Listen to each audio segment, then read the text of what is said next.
नमस्कार, मी किशन शिवाजी जाधव, श्री शिवाजी महाविद्यालय परभणीचा विद्यार्थी।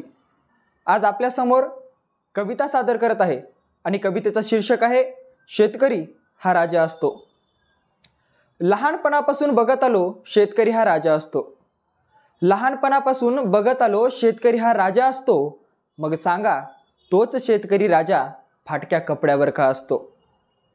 आतापर्यंत बघत आलो काळ्या मातीला हिरवे वस्त्र घालून। आतापर्यंत बघत आलो काळ्या मातीला हिरवे वस्त्र घालून शोभा देत असतो। मग सांगा तोच शेतकरी राजा फाटक्या कपड्यावर का असतो। आतापर्यंत शिकत आलो काळी माती ही आपली आई असते। आतापर्यंत शिकत आलो काळी माती ही आपली आई असते।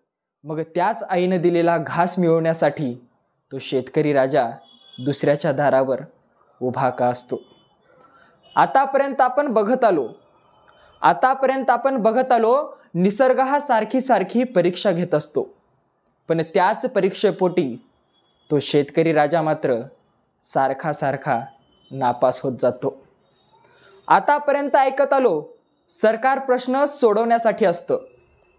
आतापर्यंत ऐकत आलो सरकार प्रश्न सोडवण्यासाठी असतं, पण प्रश्नाचं उत्तर मिळत नाही म्हणून मात्र तो शेतकरी राजा प्रश्नांच्या जाळ्यात अडकत असतो।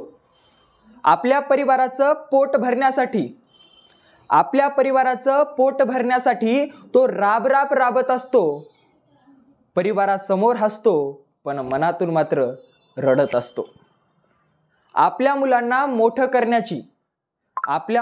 मोठं करण्याची स्वप्न बघत असतो, पण त्यांना चांगलं शिक्षण देऊ शकलो नाही म्हणून मात्र स्वतःला दोषी ठरवत असतो। आपल्या मुलीचं लग्न करण्यासाठी जीवाचं रान करत असतो आणि लग्न करतो, पण लेकरू सोडून गेलं म्हणून मात्र रात्रभर रडत असतो। आतापर्यंतचा इतिहास बघितला राजा हा नेहमी लढत असतो। मग सांगा म्हणूनच तो शेतकरी राजा एक पाऊल पुढे टाकत असतो। आणि एवढ्या सगळ्या अडचणी असून सुद्धा तो पुन्हा उठत असतो। स्वतः उपाशी राहतो, परंतु देशाचं पोट भरवत असतो। आणि म्हणूनच शेतकरी हा राजा असतो। मनपूर्वक धन्यवाद।